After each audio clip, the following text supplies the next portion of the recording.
in a Supreme Court showdown no one saw coming. A battle over the soul of American federalism erupted, and what happened next stunned the nation's top justices. Stay with us, because this moment will be studied for generations. The Supreme Court chamber was already tense when United States Attorney General Pam Bondi rose from the counsel's table, but it was Justice Amy Coney Barrett's voice that snapped the atmosphere into something electric. "Mr. Bondi," Barrett began, leaning forward with a sharpness that drew immediate attention from the entire courtroom, "your reading of the 10th Amendment appears to invert its foundational principle. Are you suggesting federal emergency authority supersedes explicit state sovereignty protections?" The words cut like a scalpel, precise and without preamble. Bondi stood steady at the podium, her hands resting lightly on the mahogany lectern, betraying no reaction beyond the slightest tightening of her posture. For a moment, it seemed the courtroom itself, the marble, the red velvet, even the gilded ceiling, was holding its breath. Outside observers might have expected Bondi, the former Florida Attorney General turned U.S. Attorney General, to falter under such an aggressive opening strike from one of the court's most formidable originalists. Many had quietly questioned whether she possessed the constitutional depth to withstand the kind of rigorous interrogation that Barrett was known for delivering. But Bondi had come prepared, not only with law books and briefs, but with a deep, almost visceral understanding of the stakes. This case wasn't just about regulatory frameworks or emergency declarations. It was about the soul of federalism itself. "Justice Barrett," Bondi replied, her tone calm but resonant enough to carry across the chamber, "I fully acknowledge the foundational role of the 10th Amendment. My argument today is not that federal authority dissolves state sovereignty, but rather that the Constitution itself, through the Necessary and Proper Clause, empowers the federal government to act decisively when state-by-state action would prove inadequate to a national emergency." There was no tremor in her voice, no trace of hesitation. Bondi's gaze was direct, her cadence deliberate, a stark contrast to the tight, almost theatrical pauses used by less confident advocates. Barrett's eyes narrowed slightly, intrigued but unconvinced. Yet the framers specifically designed a system to restrain federal overreach even in times of great distress, Barrett countered. "How does your interpretation avoid obliterating that restraint?" The courtroom leaned forward. This was no ceremonial questioning. This was a real constitutional battle unfolding, sharp-edged and unscripted. Bondi smiled faintly, almost imperceptibly. "Because, Your Honor," she said, "the restraint lies not merely in formal boundaries, but in the tailored scope of the action, a principle this court affirmed in cases like New York v. United States and Prince v. United States. Our position today seeks not to erase state authority, but to reinforce a constitutional mechanism where federal action is narrowly and necessarily drawn, proportional to the threat posed." Around the chamber, seasoned court watchers, the kind who had witnessed decades of oral arguments, began exchanging knowing glances. Bondi was not simply holding her ground, she was setting the terms of the debate. Barrett tapped her pen once against the bench, a small but telling gesture. The first volley had been fired, and Bondi had not only survived, she had forced a rethink. Other justices, sensing the shift in energy, flipped more intently through their notes. Justice Eleanor Marsh, a leading voice of the court's liberal bloc, scribbled something rapidly on a yellow pad. Chief Justice Warren Sloan leaned forward slightly in his high-backed chair, and in the press gallery, legal correspondents whispered the same word almost simultaneously: real fight. The confrontation was only just beginning, but the immediate clash between Bondi and Barrett had already redefined expectations. This would not be a routine exercise in constitutional formalism. It would be a test of vision, of preparation, and of principle, and it would demand more from both advocate and justice than either had likely anticipated when they entered the court that morning. The stakes behind United States v. Liberty Alliance of States stretched far beyond the oak-paneled courtroom and the legal sparring unfolding between Bondi and Barrett. At its heart, the case asked a question that had haunted American governance since the founding. When the nation faces a crisis, who truly holds the reins of power? The states or Washington? In recent years, tensions between state and federal authority had reached a boiling point. Emergency regulations passed during sweeping national crises, whether health, economic, or environmental, had begun to strain the limits of constitutional design, prompting fierce debate across legislatures, courts, and kitchen tables alike. For many Americans, especially those who remembered an era when states wielded more robust influence, the worry was simple yet profound. Was the federal government quietly eroding the independence of the states under the banner of urgency?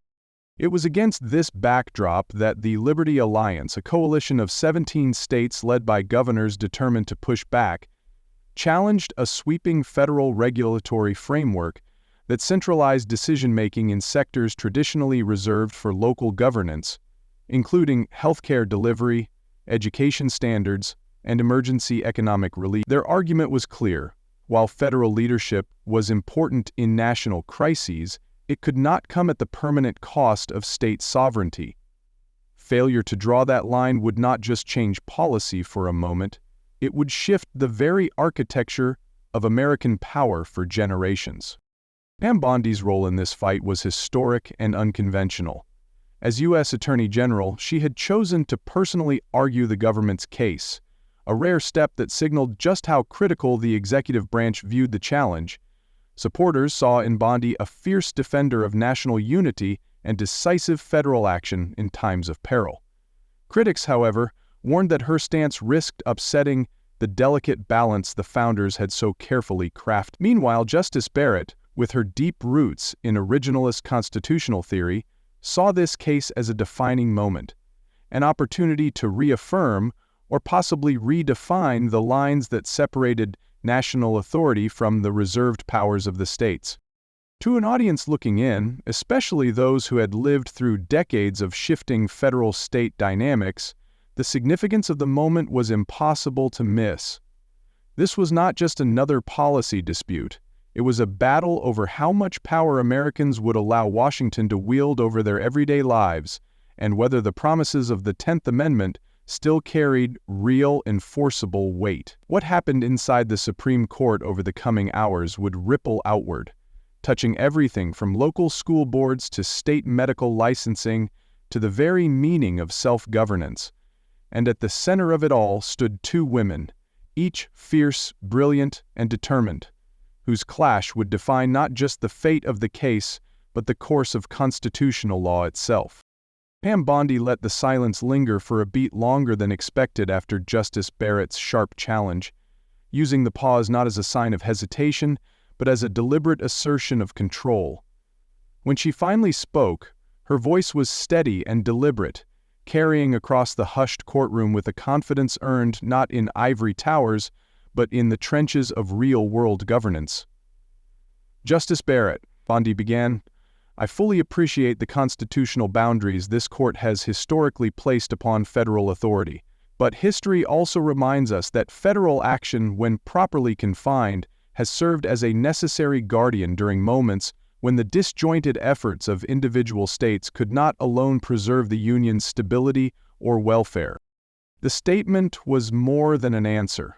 It was a signal. Bondi was not there to dance around the constitutional concerns. She was there to meet them head-on. She moved methodically, citing McCulloch v. Maryland, one of the oldest cases defining federal power, but immediately tethering it to the narrower constraints later reaffirmed in New York v. United States. Her argument was clear. Federal authority was not limitless. It had to be targeted, necessary, and respectful of state functions, and the regulations at issue, in her view, passed that stringent test. Justice Franklin Hale, one of the court's elder conservatives, interjected, Ms. Bondi, what mechanism ensures that emergency powers do not become a Trojan horse for federal overreach once the immediate crisis has passed? The question hung heavy. It was the heart of public fear, temporary power becoming permanent. Without hesitation, Bondi pivoted gracefully. Justice Hale? She said. The mechanism is judicial scrutiny itself. The constitutional review that demands emergency regulations withstand not only the momentary necessity, but survive proportionality and minimal intrusion tests as articulated in your own opinion in Grayson v. U.S. 5 years ago. Heads turned in the gallery.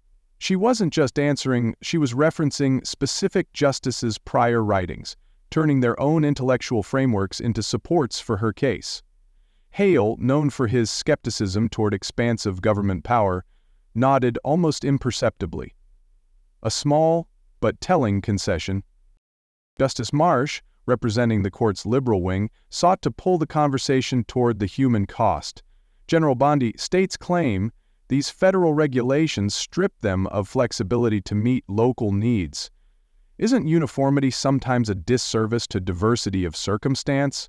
Bondi acknowledged the tension, but reframed it elegantly. Justice Marsh, I submit that uniformity only becomes a disservice when it demands identical outcomes rather than minimum constitutional standards. States remain free to exceed federal baselines, to innovate, to lead, as long as they do not undermine the coordinated response essential to national preservation. The courtroom atmosphere shifted, subtly but unmistakably. Bondi was no longer merely surviving the court's scrutiny, she was commanding it. From the Chief Justice's chair, Warren Sloan interjected with a question about emergency duration limits. Would Bondi's framework allow regulatory extensions beyond a crisis end? Bondi answered by drawing from Youngstown Sheet and Tube Co. v. Sawyer, the landmark case that reined in presidential emergency powers.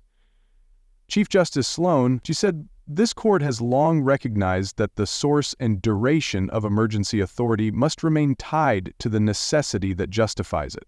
Our regulations are sunsettered, requiring periodic congressional review and state consultation, a design intentionally modeled on Youngstown's insistence that emergency authority not outlive its necessity. In the gallery, the energy changed palpably. Clerks scribbled notes faster. Correspondents leaned forward. A ripple of realization spread. Bondi was not overmatched. She was building a constitutional defense that acknowledged tradition, precedent, and practical necessity simultaneously. A combination the justices could not easily dismiss. Even Justice Barrett, who had initiated the morning's sharpest attacks, began phrasing her follow-up questions with an air less of skepticism and more of engaged testing, as if recognizing that Bondi's answers deserved not dismissal, but genuine exploration. This first counterattack, steady, rooted in constitutional fidelity and anchored in historical wisdom, held the line against initial skepticism. Bondi had not merely deflected the justice's concerns, she had begun reshaping the battlefield itself, repositioning her arguments not as exceptions to federalism's traditions, but as continuations of them. And though the morning was still young, it was now clear to anyone paying attention. Pam Bondi had come not just to defend a set of regulations, she had come to defend an American principle in a way that could not be easily undone. Just as Bondi seemed to solidify her footing, Justice Amy Coney Barrett leaned in again, this time not with direct criticism, but with something far more dangerous. A carefully crafted hypothetical. General Bondi, she began, her tone measured but unmistakably sharp. Suppose the federal government, citing emergency authority, required all states to implement identical education curricula in a national crisis. Assume the states object, citing local needs and community standards. How, under your proposed framework, would this not amount to a commandeering of core state functions? The question was a constitutional minefield, layered, emotionally charged, and steeped in real fears about centralized control. It wasn't just a test of Bondi's legal theory, it was a test of her ability to anticipate the worst abuses of power and still defend her position without giving an inch where it mattered. In the gallery, seasoned court watchers straightened in their seats. This was the kind of moment that separated good advocates from legendary ones. Bondi didn't flinch. She picked up the thread immediately, demonstrating the rare ability to think several moves ahead under pressure. Justice Barrett, she replied, that hypothetical strikes at the core distinction between coordination and commandeering. Coordination ensures a federal floor, a minimum standard necessary for national interests, while preserving state discretion above that baseline. Commandeering, by contrast, forces state officials to enact or enforce federal policy without choice. Under our framework, any federal regulation that demands exclusive control over local matters, without deference to state administration, would fail constitutional muster. Justice Eleanor Marsh, sensing opportunity, followed up immediately. And who decides that? Isn't it dangerously subjective? The line between baseline and forced conformity can be razor-thin.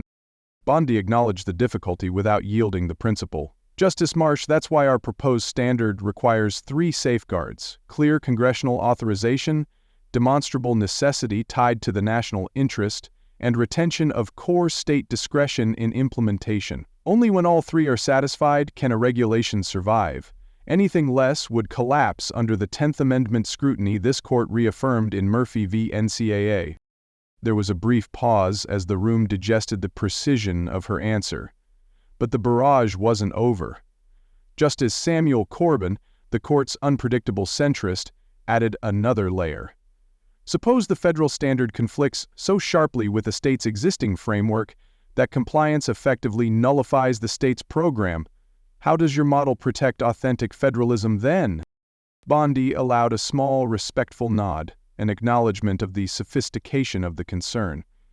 Justice Corbin, she said, our framework would require courts to assess whether the federal requirement leaves genuine room for independent state innovation.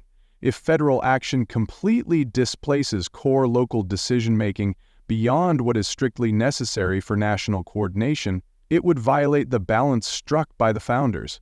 Regulations must facilitate, not obliterate, state governance. The tension inside the chamber was taut, electric. These hypotheticals weren't academic games, they were constitutional stress tests designed to expose any weakness in Bondi's theory. And yet, time after time, she responded not with defensive hedging, but with constitutional rigor, weaving together foundational cases like New York versus United States, Prince and Murphy, with a real-world understanding of governance. Even Justice Barrett, who had launched the hypotheticals to probe for fatal flaws, found herself engaging more deeply. Testing, yes, but now with a tone suggesting mutual exploration rather than judicial ambush. Her questions grew more nuanced, her phrasing more collaborative. The shift was subtle but unmistakable. What had begun as a strategic assault was evolving into a serious constitutional dialogue. In the gallery, legal correspondents scribbled furiously. Court scholars began whispering about the magnitude of what they were witnessing. Pam Bondi, once viewed as a political figure with uncertain constitutional depth, was standing toe-to-toe with some of the nation's sharpest judicial minds, not only holding her own but shaping the contours of the debate. And deep inside the minds of several justices, even those initially skeptical, a new question was beginning to form. Had Pam Bondi just given the court the very tools it needed to redefine the limits of federal emergency power without abandoning the principles of American federalism? The momentum shifted so gradually that it was almost imperceptible at first. A slight change in the way the justices leaned forward, the way pens paused mid-sentence in clerks' hands, the way Justice Barrett, so formidable only moments earlier, now asked questions with a different cadence. Not adversarial, but curious. Bondi sensed it too. It was the subtle, unmistakable signal that the battleground she had been defending was no longer merely a place of survival. It had become a place where she could advance. Standing firmly at the podium, Bondi pivoted from reactive defense to strategic offense. She carefully reconstructed the historical architecture of federalism, moving beyond 20th century precedents to the constitutional bedrock laid in the earliest republic. This court has long acknowledged, she began, that federal power must be interpreted not only through the lens of modern necessity, but anchored in the structural design the framers envisioned, a sovereignty shared but not surrendered. She invoked Federalist Number 45, quoting James Madison's assurance that federal powers would be few and defined, while those of the states would be numerous and indefinite. Her words resonated powerfully with older justices and observers alike, a reminder that the Constitution was not a living document to be molded by convenience, but a framework demanding discipline and humility. Yet Bondi was no mere originalist reciter. She then demonstrated how the court's modern decisions, including Murphy v. CNCAA and NFIB v. Sebelius, had quietly extended these principles into new terrains without abandoning their original spirit. Justice Franklin Hale interrupted, his voice low but probing. General Bondi, critics would argue that emergency coordination necessarily demands some erosion of state discretion. How does your theory prevent temporary necessity from becoming permanent dominance? Bondi was ready. Justice Hale, by returning to the core tests this court articulated: demonstrable necessity, limited means, and retained discretion. But more critically, she added, this court must recognize that emergencies do not expand the Constitution, they sharpen its demands.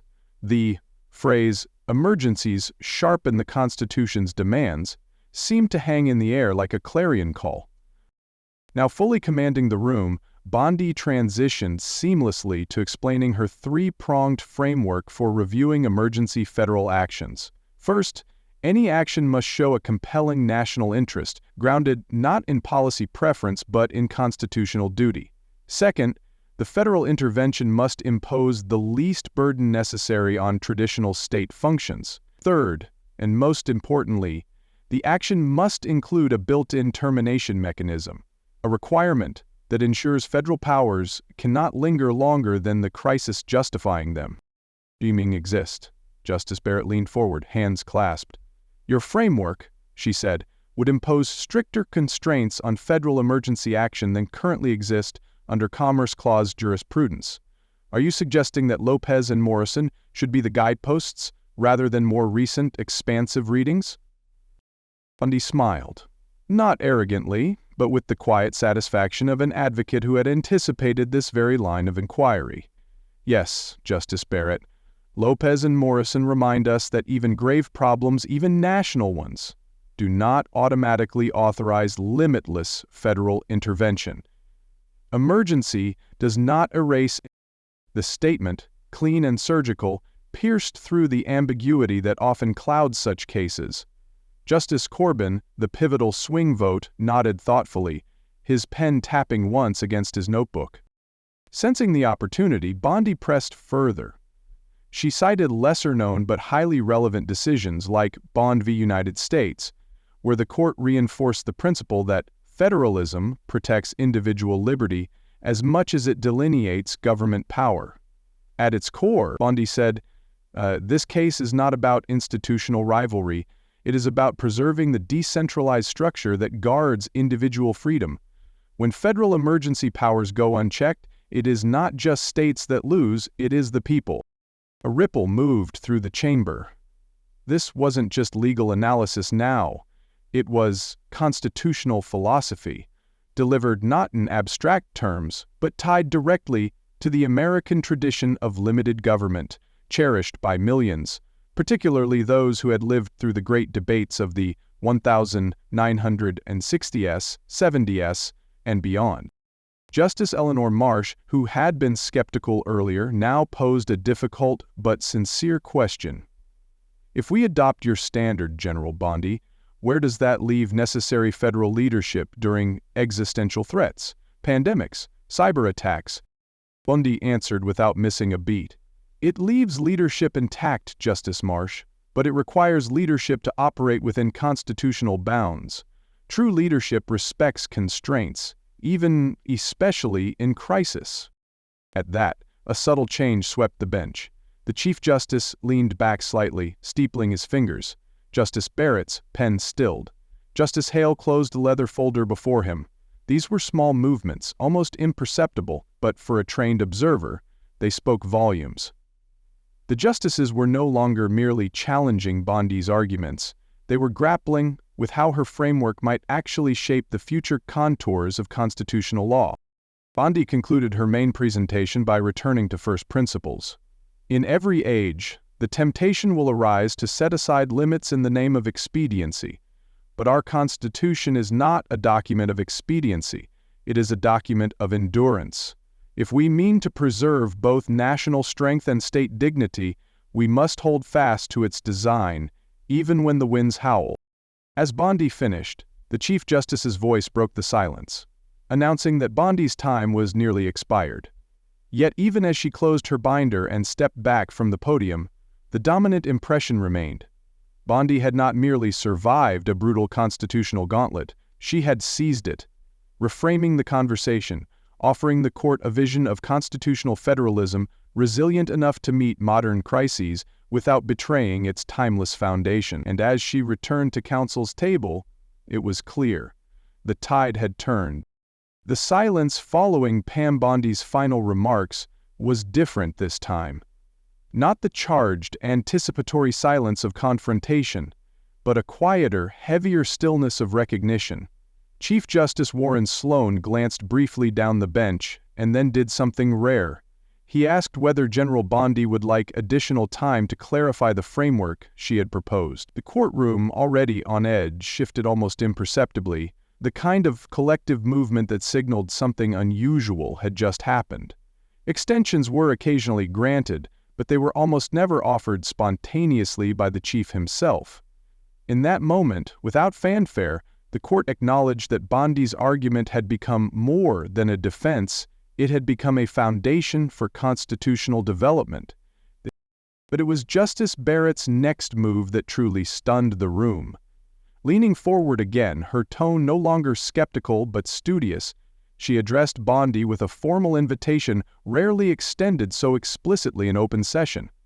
"General Bondi," she said, "given the strength of your argument and the detail of your framework, I would be interested in your view as to how this court might best articulate a limiting principle, one that preserves emergency coordination while respecting the sovereignty of the states." It was an extraordinary gesture, a sitting Supreme Court justice and one of the court's intellectual leaders, openly asking an advocate to help shape the constitutional rule that would emerge from the case. Even seasoned legal scholars struggled to remember the last time such a public solicitation of assistance had occurred during argument, and the implications were unmistakable. Bondi's mastery had not merely earned respect, it had earned intellectual partnership. Bondi, fully aware of the weight of the moment, responded with the same clarity and humility that had characterized her entire presentation. "Justice Barrett," she began, her voice steady but charged with purpose, "I would propose that any federal regulation asserted under emergency authority must satisfy three cumulative tests. First, it must advance a compelling national interest rooted in constitutional responsibility. Second, it must employ the least intrusive means necessary to achieve that objective. Third, it must explicitly preserve core elements of state administrative discretion, ensuring that states retain genuine policy-making authority within their traditional domains." She paused, scanning the bench, meeting the justices' eyes one by one, as if inviting their own judgments to test her standard. "Only when all three conditions are met," Bondi continued, "should emergency coordination survive 10th Amendment challenge. This approach would not freeze federal leadership in crisis, but it would ensure that leadership never dissolves the constitutional partnership upon which this nation rests." Justice Samuel Corbin, still a wild card in the case, nodded thoughtfully. Justice Eleanor Marsh tapped the end of her pen against her notepad, deep in reflection. Even Chief Justice Sloan, known for his caution, leaned slightly forward as Bondi outlined the safeguards that would preserve the balance of power without paralyzing the nation's ability to act in moments of peril. Justice Barrett, after listening intently, offered a slight but unmistakable smile, one of approval, not of victory. "Thank you, General Bondi," she said. "This court will give careful consideration to the structure you've proposed." The moment was historic, not because it was loud, but because it was genuine. A rare display of humility on the part of the judiciary and excellence on the part of the advocate. In that instant, the great American ideal of law, not as a weapon, but as a shared search for enduring principles, flickered brightly, once again. Pam Bondi had not only withstood the fiercest constitutional interrogation of her career, she had helped rebuild the bridge between power and principle, brick by careful brick, right there under the soaring dome of the highest court in the land. The reverberations of Pam Bondi's historic argument were almost immediate. By the time she had returned to her seat in the courtroom, legal correspondents were already tapping out frantic updates and the press gallery buzzed with whispered disbelief. Within hours, headlines blazed across major outlets. Bondi reshapes federalism debate before Supreme Court.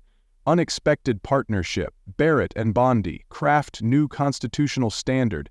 And perhaps most strikingly from a leading legal analysis site, a tour de force unfolds on the marble stage. Law professors across the ideological spectrum, often divided even on basic interpretative theories, found themselves in rare agreement. What Bondi had accomplished was not merely a strong argument, but a pivotal moment in constitutional advocacy that would be studied for decades to come.